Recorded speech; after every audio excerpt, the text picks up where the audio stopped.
It is I, the phenomenal interdimensional wizard, hailing from a place outside of space and time. But you can all call me Jeff. Welcome to Season 2 of Mental Flog, where we are upping the weirdness and discussing all things love and relationships. More metaphysical chicken nuggets with extra magic mango Szechuan dipping sauce. So cross your legs in the lotus position, take a deep breath and count to 3,000,002,000 and get ready to unravel the clusterfuck of last year's Christmas lights that your love life has become.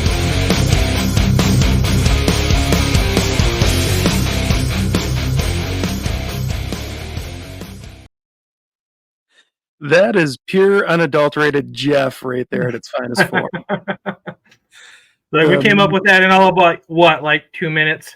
Like, I was messing with stuff on the computer, and they're like, all right, I got something. And then we recorded. That was a one take, by the way. That was a one and done. Oh, Jeff, Season 2 of Mental Flog. How does it feel?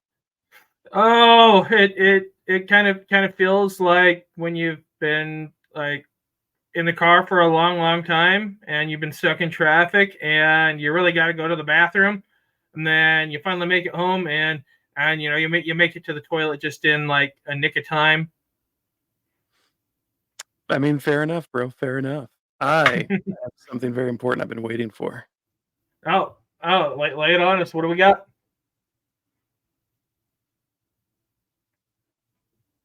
Awkward silence. I broke it. Well, way to go, Bishop. I had the "Let's Get Ready to Rumble" song on my little soundboard, and I accidentally. Oh, is it that like one from the 90s? Let's get ready to rumble. That was the one. That one? Yeah, it's gone now. Okay. Well, I just did it for you. So. Oh, so Season 2, the Season of the Fool. Now, this is Jeff's episode. He has written quite the episode for us. Jeff, do you by chance have a Fool card with you? I don't, but I do have like 3 tarot decks around, so I'm pretty sure I can fumble through and. Oh no, wait! Actually, this deck has the Fool just on the outside of the box. If you it's can, a little glary, little blurry. Come on, where is a good spot? There we go. There we go. This is our first time on video, everybody. So for the clips that you do see, because I don't know if you're going to see all of this on video, enjoy the shenanigans as we figure this out live. So, Jeff, before we dive into your episode, let's catch up a little bit, man, because we have been radio silent for a while. Oh, yeah. Our most recent release was the Lost episode, which, I mean, I only had it on my computer for like a year. And that one came out, and a lot of people seem to really have enjoyed that one. So give me an update. Where are you? What have you been up to? What's changed? Oh, well, I've been busy being dad. So, that's right. That last episode we recorded, you had one on the way, but not in the world yet. Yep. And he's almost 6 months old now. That's crazy, man.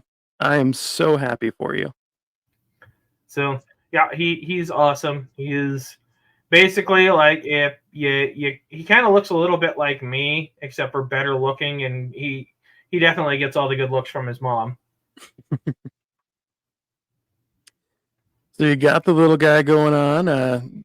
You and fiance live together, which you were the last time we recorded. Yep. So anything else you want to share with the class? That's pretty much it. So been hitting the books hard, getting back into the wizard stuff, going deeper into that a little bit. That's true. The night we did the intro recording, you did a reading for me. Yes. He has not lost his touch at all. Like I was worried about that for a second, but yeah, I just kind of it's like a bicycle. I can't ride a bicycle. So Shelby's moved in with me. So Shelby lives in my house now. I'm recording in my deluxe basement. Still doing the same thing. I'm a service writer, put it in the long hours, but for a great, great company that I'm happy to work for. We have been working on the Pocket Life Coach, or Your Pocket Life Coach book. We've been meeting and doing that for a while now. I have the same glare issue. There we go. Your Pocket Life Coach. Yeah, look at that. Yep. So while we haven't been producing content, we have been working on things in our personal life and together as friends and family. I still have my blog. I actually have it on healingheathenslc.com.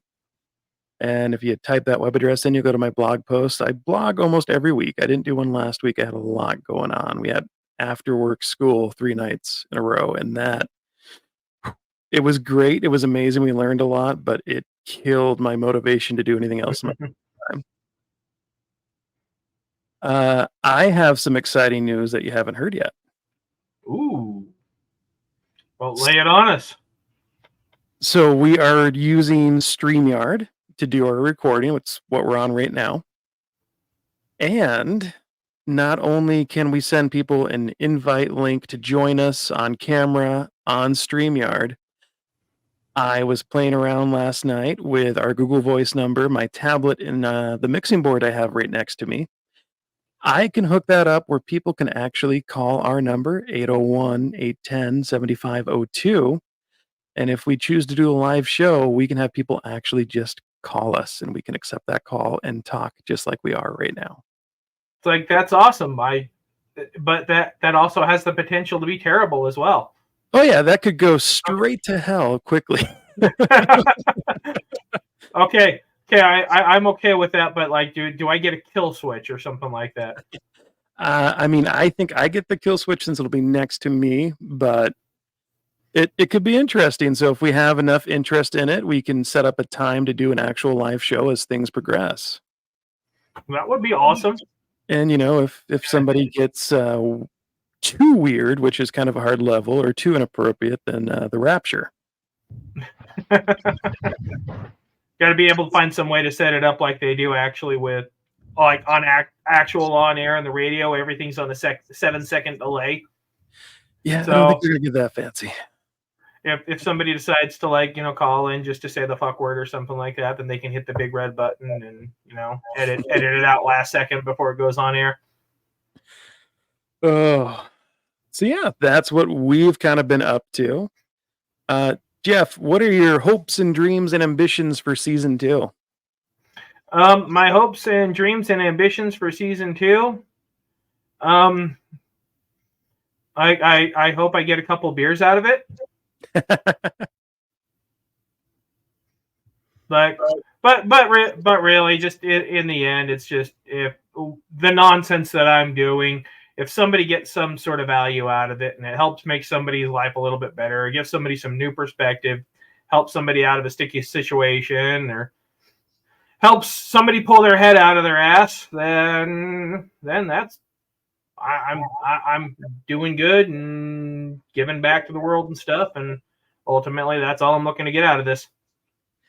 I have gotten some personal feedback from people who know me outside of the show, who I've just kind of met along the way, and they've started to listen to it. And we've touched some people, not in the no square kind of way.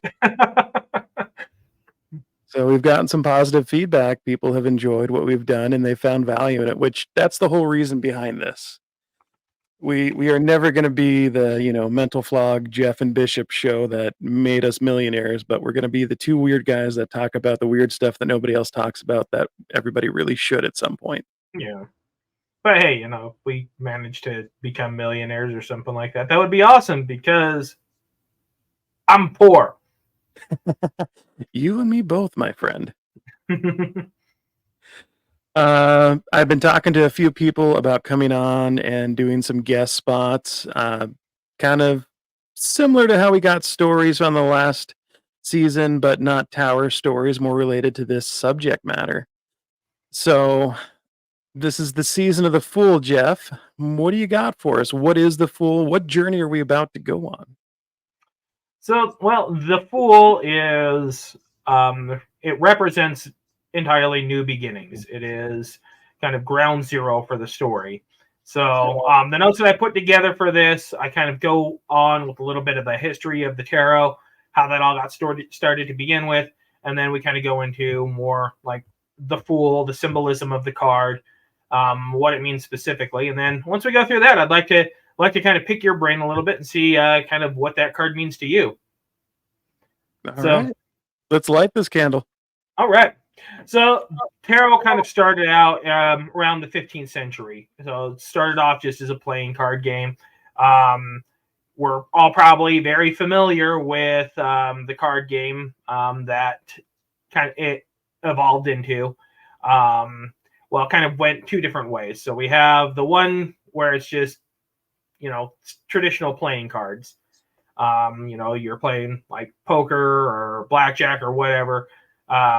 People just started taking these cards and they started creating this new kind of divination game with it and kind of ascribing different meanings and symbols to the numbers using like numerology and things like that. And then as they went down the line, you had around the 18th century would have been when you saw more the French occultists like John Baptiste, who would kind of take and start adding the major arcana on top of all of the traditional suits and things that we're familiar with. And so with the traditional playing cards, you have, the diamonds, the hearts, spades, and clubs. And in tarot, what they did was they took and they turned those into the swords, the cups, the pentacles or the coins, and the wands. So each one of those has kind of an elemental designation to them, and all of this kind of goes hand in hand with a literary trope that we know is the hero's journey. So the hero's journey, this is a narrative pattern. This was identified by Joseph Campbell in his book, The Hero with a Thousand Faces. So this outlines a common structure that we find in various myths and legends and stories throughout history. So we have the rundown, which starts with the call to adventure. So this would be the Fool card in the major arcana. So card 0, the Fool, this represents the call to adventure. So hero receives a call to leave the ordinary world and embark on a new journey. So they're just kind of going about your daily life, and then all of a sudden, just bam, something hits you in the face, and it presents you with an opportunity of, I can take this, and the whole world is going to change, or I can just go about my merry life. It's, Morpheus with, are you going to take the blue pill? Or are you going to take the red pill? Why not? That's how we end up in the ER. Now, on one of our episodes, it might have been, I think it was the episode with Ariel, we talked about it. At the end of the day, a tarot card is made out of paper. Exactly. And we brushed up on this a little bit on that last episode where I posted. I read the thing about you being an abomination according to the LDS Church. But at the end of the day, a tarot card is made out of paper. It has oftentimes beautiful and very symbolic images, but it's paper. But in the right hands, like Jeff's, it can be very meaningful and it can take you on a grand adventure. Yeah, so I mean, well, a piece of paper, it can be just a piece of paper, like depending on what you put on it. I mean, a piece of paper could be, a pink slip handed to you telling you that you're fired, or, could like be like a $1 million paycheck. I'd like one of those pieces of paper. But yes, ultimately it's a piece of paper, but the images and the symbols on these various pieces of paper, really it's all about like which piece of paper do you pull and how does that apply to your life. And when we're focusing on the Fool, that's like we're focusing on new beginnings, new starts. And so, and this, the hero's journey, kind of this trope that we're talking about. I talk about like how, we see that in, the Matrix would be one. Like you have Neo would be the Fool to begin with, where he kind of goes into the first. Well, you have that call to adventure. You get presented red pill or blue pill. So, and there's going to be some hesitance to begin with, and then it goes into meeting the mentor. The hero encounters a mentor or a spiritual guide that provides wisdom, advice, or some kind of supernatural aid. So, well, if we're going to go Star Wars, we have, Luke Skywalker's the Fool. And the mentor that he meets originally is Obi-Wan Kenobi. Yeah. Then Lord of the Rings, you have Frodo, who then meets Gandalf. And then in Harry Potter, you got Harry Potter, who then meets Hagrid. And you can see this trope played out time and time again. And it gets played out throughout the tarot. So you start off card 0 is the Fool. Then card 1, the first character that you meet is going to be the mentor or the magician. And then from there, you have the high priest, or it's usually the high priestess. Usually that's going to be like a strong spiritual ally with, more kind of we talk about crossing the threshold. This is going to be, you have kind of these threshold guardians throughout the story, which are like people who they're either allies who present gifts and help progress the story forward, like in a more positive way, or you have like the various villains that you have to overcome in order to progress the story. And the major arcana of the tarot kind of plays out that way too. So, you'll have first the Fool, the magician, the high priestess, then the emperor, the hierophant, and then kind of so on and so forth. You go to the tower when everything falls apart, then kind of the star where everything kind of, they start rediscovering like what everything's all about, and then go through all the trials, the judgment, so on and so forth, until you come to the end of the major arcana, which is the world, where it's the final completion of the story, where everything comes together and everything finally makes sense. So as you go through the story, you're going to have, the different threshold guardians that you find in the major arcana. You have tests, allies, enemies. Then you have kind of like these themes of like death and rebirth that you see throughout a lot of these stories as well. It's the hero kind of has to go through like a transformative process, where they essentially, like after they've already taken that call to action, they're going to go through some serious trials that are going to change them, that are going to transform them. And at some point, they're going to have to like emerge as this new version of themselves that's going to be able to continue on the story and be able to see things through to completion. But that's going to be a complete departure from who they were to begin with. So we have both very much so played the role of the Fool. Oh, yeah. And it's 6 years ago, Bishop would never be here right now. See, but it's also very cyclical as well. It's not like any of this is linear, because we can say, well, I mean, life imitates art, art imitates life. I think everybody kind of goes through their own hero's journey to some degree or another. So, and in these different literary stories, these literary tropes, you're going to see, the story is usually linear. The plot points are all, there's no new stories under the sun. So everything just kind of follows this happens, and this happens, and this happens, and then this happens. Life doesn't exactly work this way. It's like, okay, this might happen, then this might happen, then this might happen. And then all of a sudden you jump forward like 8 cards in the major arcana, and then the next day you're knocked backwards to the beginning. And we tend to get stuck in kind of these loops in life. And a lot of it is trying to figure out how to break free of those cycles, how to break free of those loops in order to be able to see that story through to its completion. I like it.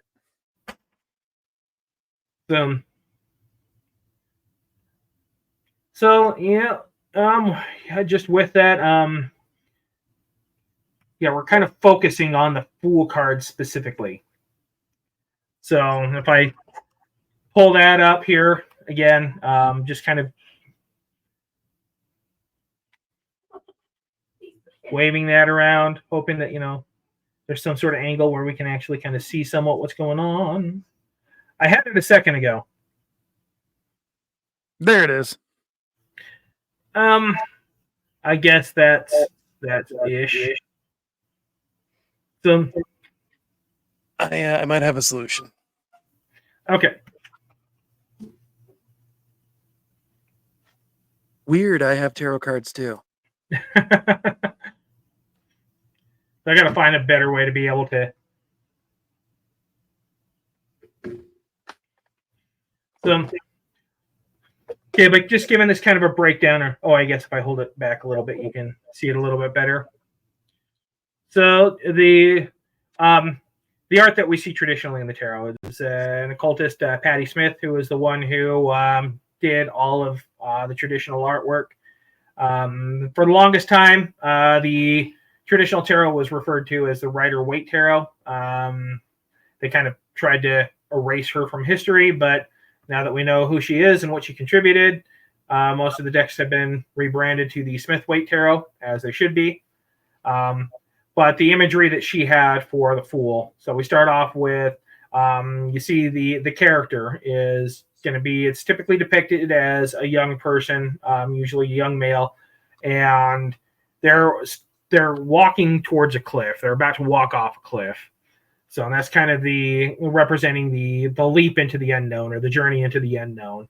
And this figure, the themes there with like youth, naivety.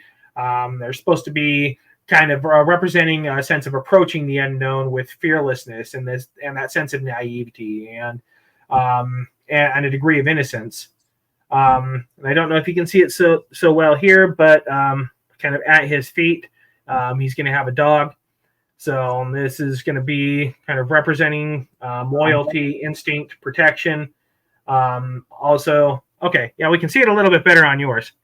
So on the dog, it's in the stories, you usually have like the loyal, the trusty sidekick, like Samwise to or like the Samwise to Frodo, or the Ron Weasley to Harry Potter, so on and so forth.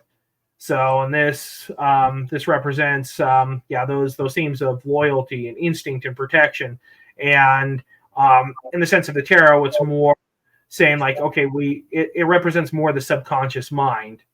And intuition, and kind of having that be our trusty sidekick that we need to rely on as we go forward into this new adventure. So then going off to the cliff, of course, the cliff, that represents that leap into the unknown, the leap of faith and embarking on the new adventure. Then, not sure if you see it in that card, but usually you see the sun in the background shining. That's not on this one. That usually symbolize, let's see here. On this one, yeah, you can't really see it so well because of the light glaring, but there, it's in the corner there. I see it. Now it's gone. So the sun, it represents enlightenment, clarity, and kind of divine guidance, guiding the Fool's path. And then he's carrying with him like the traditional like bag on the stick. It's containing all of his worldly possessions. So a bindle. What's that? It's a bindle. Yeah, a bindle. Mm-hmm. That'd be the correct term. He doesn't have that on this one. He has a messenger bag. He's the hipster fool. So, but that's supposed to kind of represent like a detachment from material concerns and embracing like a readiness to jump into the unknown, or kind of and we see this with the tarot, starting with the Fool card, moving forward. There is representing almost kind of like that we're moving from a strictly material kind of humdrum like existence to a journey that's going to be more of a spiritual nature.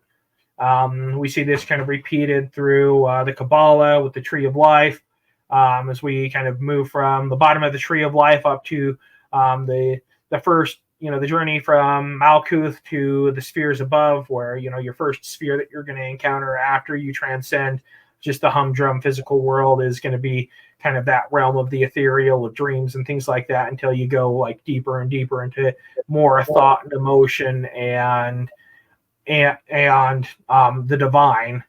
And with that, there is eventually you do come to a point where you're getting up to the top of the tree, when you're trying to reach the crown, or Keter or Keter, or however they pronounce it, which is, the source of like all knowledge, trying to like transcend up to there.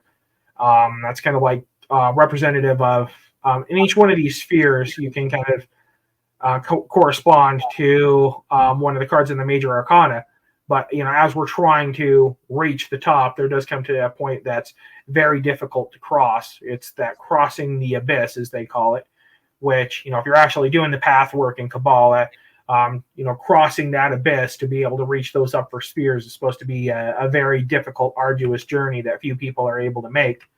And kind of we see that crossing the abyss theme repeated in these literary tropes. In the hero's journey, we see that kind of repeated within the tarot and the major arcana, and the tower falling, and like the death, rebirth, things of that. And we kind of see, even if we're just focusing solely on our humdrum material world, jobs, relationships, so on and so forth, we do kind of see that those cycles where that true evolution comes when we have those periods where we go through that difficult transformation and crossing those abysses to essentially get those moments of enlightenment and be able to break out of cycles that we've been stuck in, and be able to reach the ultimate conclusion, the fountain of knowledge, or I guess this season we're talking about relationships primarily. So I guess it's the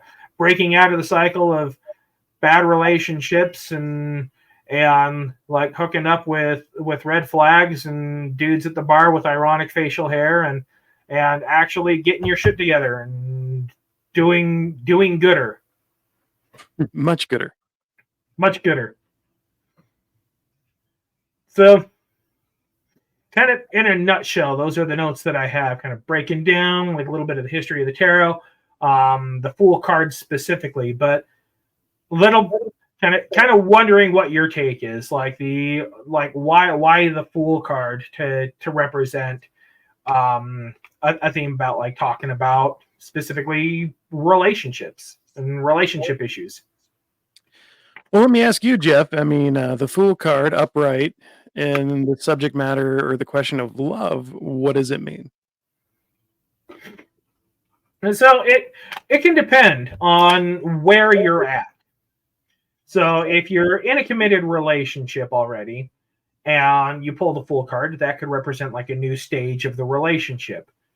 Usually that's usually a good indicator upright, because it's like, okay, you're entering a new stage of the relationship. Maybe it's, like a deeper level of commitment's going to happen, or there's going to be like a new adventure that's going to like strengthen the bond of the relationship, or it could just be like a rekindling of a relationship after kind of a period of, things just kind of being routine and mundane for too long. And now we've found this spark that's going to push the relationship forward, and it's going to start a new journey. Now, I guess, somebody that's single that pulls the card and they're wondering, okay, well, what's going to happen to me here?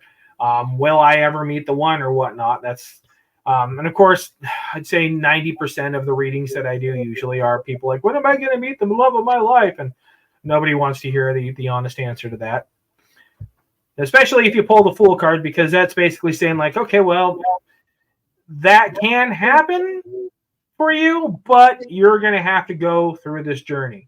And if you embrace the journey, I mean, it's going to be arduous. There's going to be ups and downs. You got to accept the fact that there's going to be a complete and total transformation. You're not going to be the person that you used to be. But in the end, well, you might meet the love of your life, or you might learn that you're just okay doing your own thing and not having to like validate your existence on whether or not you're in a committed relationship.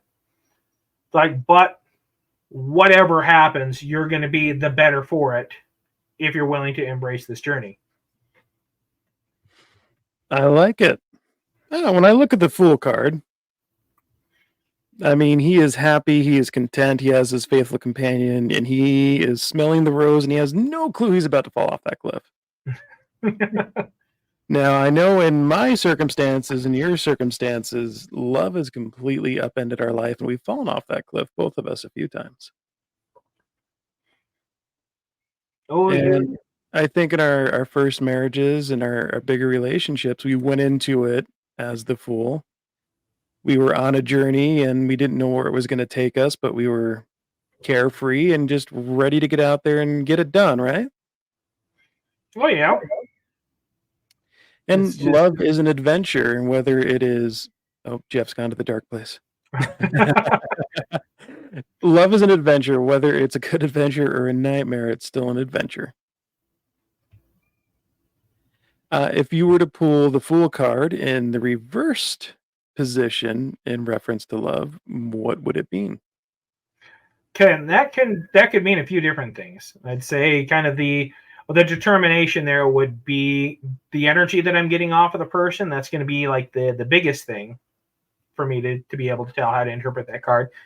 And also, I might pull some other cards that would help clarify. So, Fool in reverse, kind of depending on their situation. Somebody who's like single and wondering what's in store for them as far as relationships go. That's going to be like that's saying, okay, there's this transformation that's needed. There's this new adventure that needs to be embarked on. There's healing. There's growth that needs to be done. But there's a reluctance. There's a hesitance there. There's a state of arrested development in which they're not likely to embark on that adventure to do the growth that they need to in order to be able to move forward. And they're probably just going to get stuck in the same cycles over and over again until they're willing to, well, pull their head out of their ass and embrace the journey that they need to make. If it's like a committed relationship and you pull the Fool reversed, then that's saying, well, once again, there's changes that need to be made in this relationship. There's this relationship is going to be kind of going through this new stage, and you have to be willing to kind of step into are you willing to do the growth and the healing that's needed in order to be able to carry this forward? Like, or it could also represent like, okay, at this stage, it's over, and all the parties involved are just clinging on, and there's a reluctance to just be able to admit that the new adventure needs to begin, and that we have to kind of then there needs to be a break from the failed relationship. I think we're going to have a lot to cover this season, and we kind of made a little bit of an episode guide, things we want to talk about, basic run through of subject matter, and I have a feeling that it's going to grow and change as we progress through this season. I think we have a lot to unpack here, and I think this season is going to be different than last season. Last season, we lived those experiences. We knew that subject matter. And not to say that we haven't lived the experience of love, we have. But I feel like we're attacking it from a different angle this time around. It's not just Jeff's opinion of love and Bishop's opinion of love. There's going to be some reading, some research, some sources cited. And I feel like we're going to brush on a lot of subjects that are very important for a lot of people. Oh, yeah. That's why I had a book that I started writing about kind of my experience with like love and relationships and dating and things like that. And I think I've decided to abandon that project because it's more kind of like turning into like a journal, just something personal for me to reflect on. But as I was toying around with different titles and what I was going to call it, and I think I might have touched on this in a previous episode where the title that I eventually landed on is None of Us Have This Figured Out. Heard you throw that title around a few times. So Well, and that's the ultimate conclusion that I came to with this. And I mean, if there was like a defined, like, logical order of operations, like if you do this and then you do this and then you do this, do all these steps in this particular order, this exact way, then you are going to be happy. You're going to have the perfect relationship. Everything is just going to turn up roses for you, and happily ever after, the whole shebang.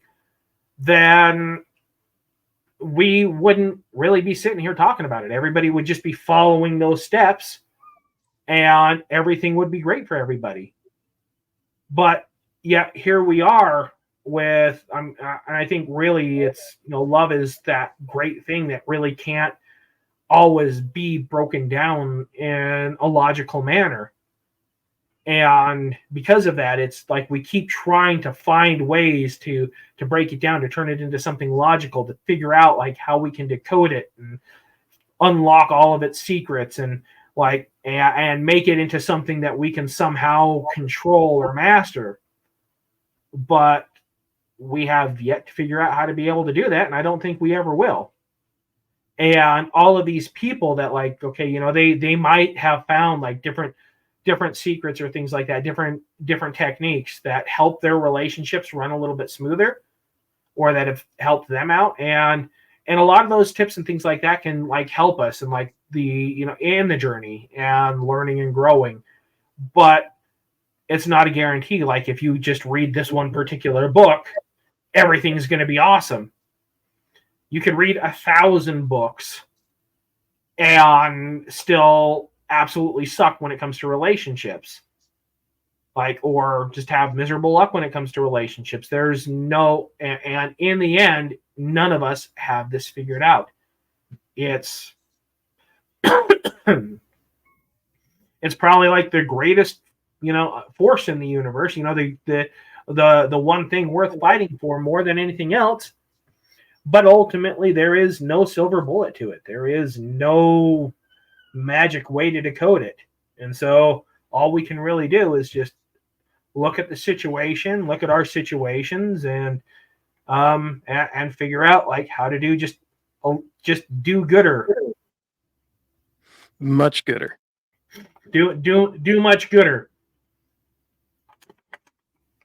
One of the things that I want to introduce into this season is there's a lot of really good just little snippets of information out there in captions, Facebook, Instagram, everywhere.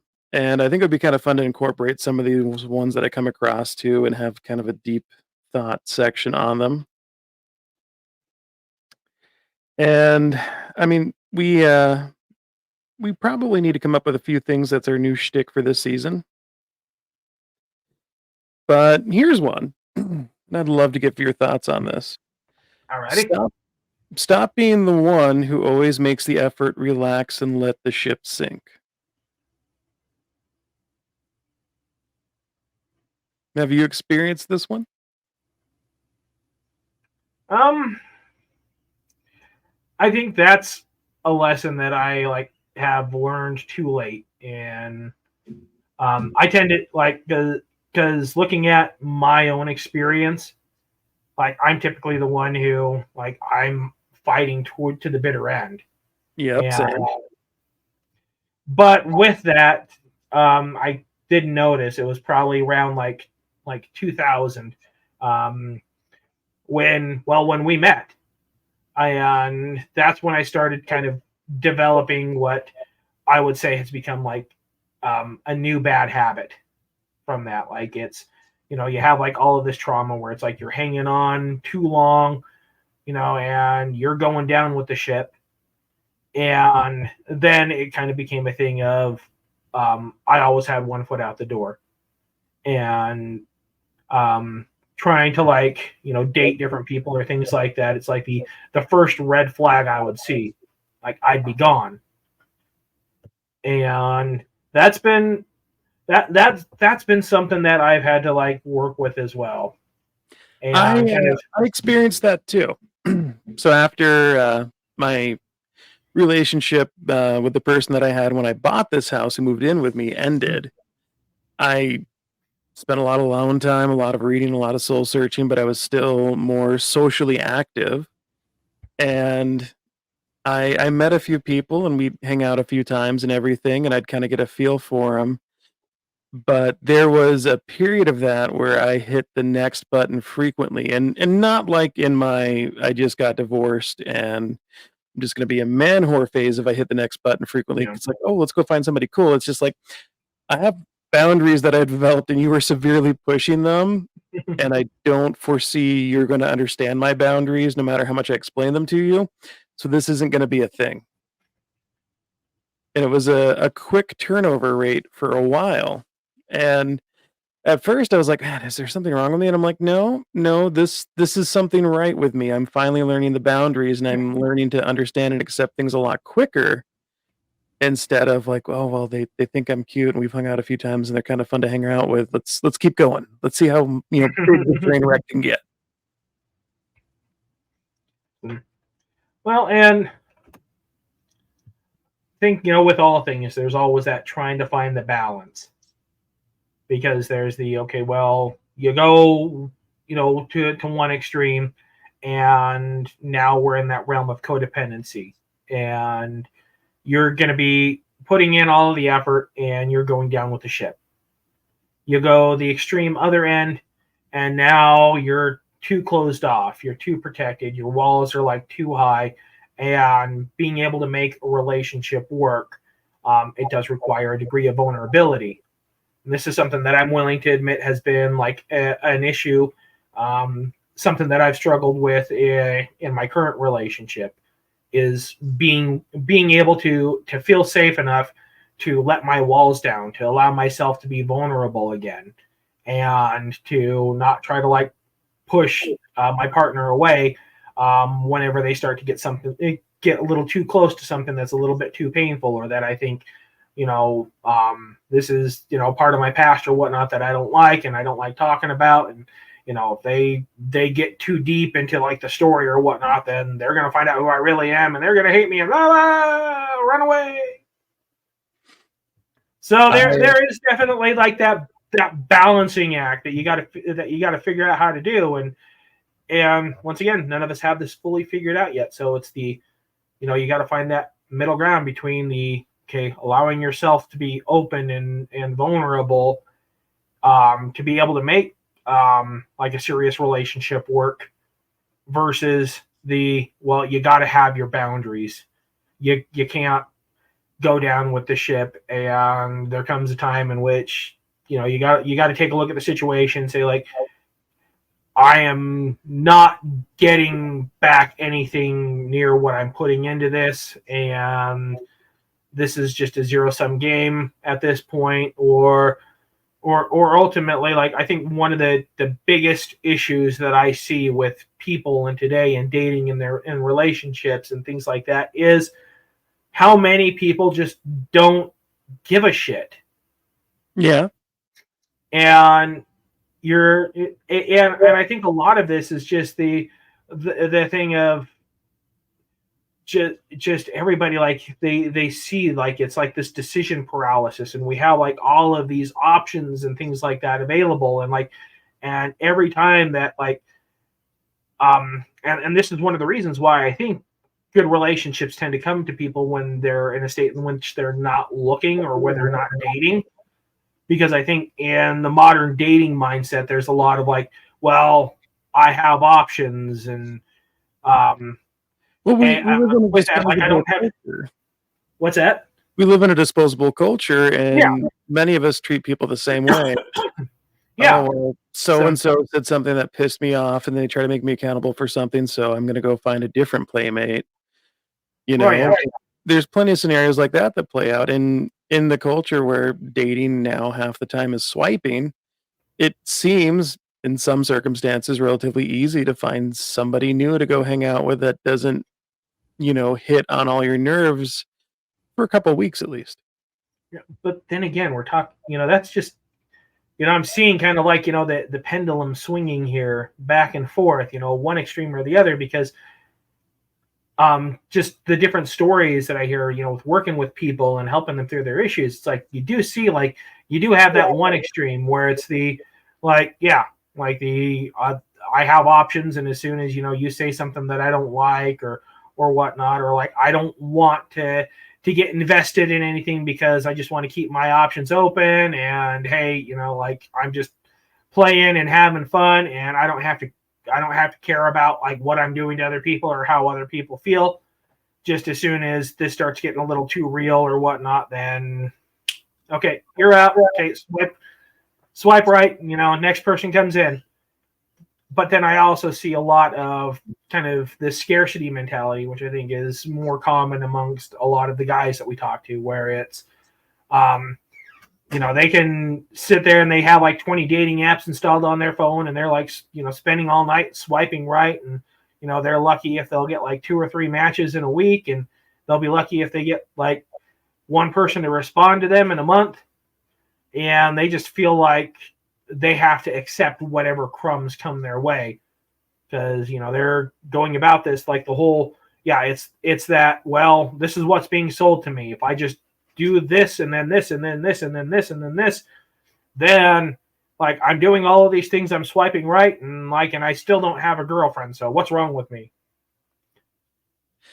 I will never forget talking to my buddy who was going through a divorce, and at one point he had a couple matches on there, and he was hanging out with a few people, and he was like, I feel like I'm being picky, but like what if this is my shot at love? What if this is like my last chance, and if I turn this away, then I'm just going to be single and alone for forever? And I said, buddy, you need to put down the dating apps, because I too had that thought at one point in my dating career post divorce, and I was not in a good mental health space, and you need to step away from that and get your head on right. Yep. Because what you're thinking about, I get that it feels very real to you, but that is not coming from the right headspace. So have a little bit of a thought here. Yeah. Like this might be kind of like jumping like ahead and kind of like condensing everything that we could go round and round with all the episodes till we finally get to like the ultimate conclusion. But I just remembered this thing that I watched where it was, at the time, it was this couple was in the Guinness Book of World Records for having the longest running marriage. And what I might have discussed this in a previous episode, but they asked, well, what do you think is the key to this? Like, what is the key to having this successful relationship, for having, a marriage that's lasted this long? And it was the guy who said, the thing is that everybody says that communication is the key to a successful relationship. But I found that really the key is respect. I can dig that. Says it's, and I think it goes a little bit further than what he was saying, because he was using respect just as a, okay, well, like if all of these other issues that people have in relationships, like if you respect your partner, you're not going to cheat on your partner. Like if you respect your partner, you're not going to be lying to your partner and hiding things from your partner. It's like if you respect your partner, you're not going to be abusive towards them, so on and so forth. But there's also, but I also take that as, the key to healthy relationships is not just like respect for the other person, but respect for yourself as well. And a mutual respect. Exactly. And it's so, and I mean, ultimately it's like where we come in the, in the middle, like where I talk about like the pendulum swinging back and forth. It's where is that middle ground? That middle ground is the mutual respect.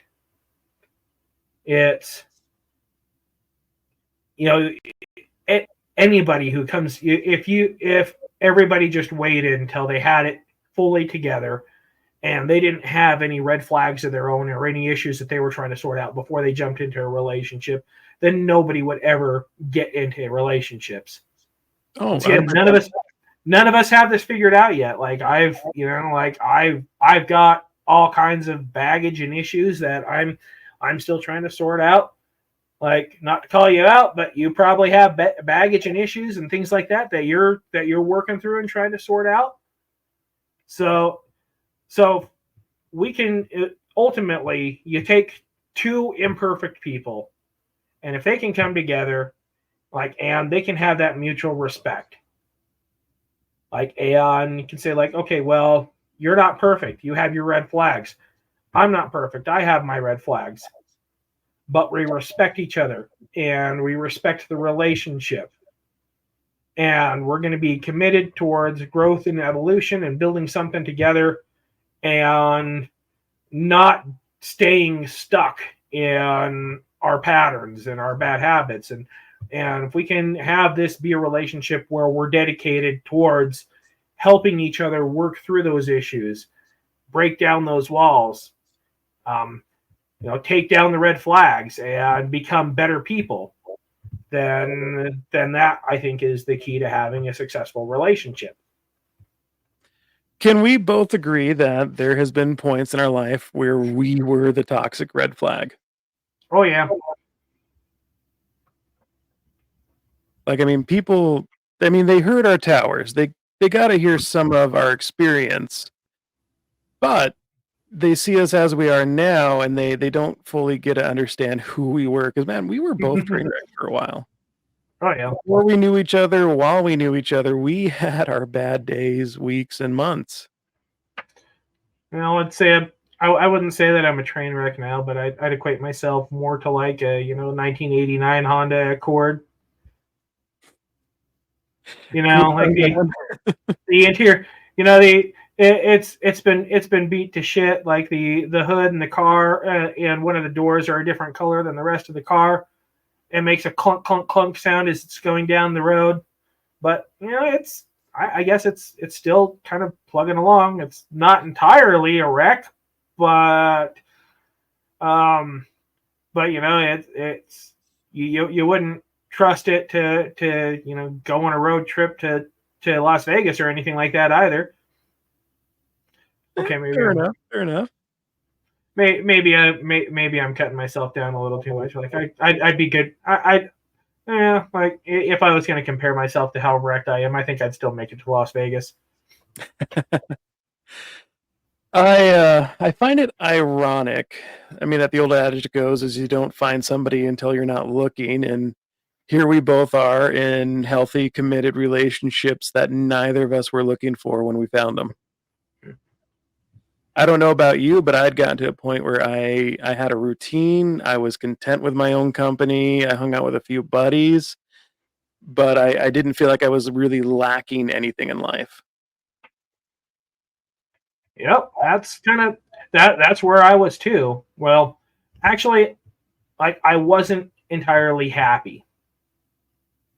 And I didn't really have things figured out. Like I didn't have a routine, but like I had made the decision at that point, saying like, there's too much of my time, too much of my energy has gone into dating, and once again, kind of like rehashing things that we would have talked about in the previous season, but going into 2021. I said to myself, I don't want to entertain anything that doesn't look like that it may turn into a serious relationship. I don't want something that's just going to be another hookup or friends with benefits or a situationship. And so the things that I had entertained were still dead ends and red flags.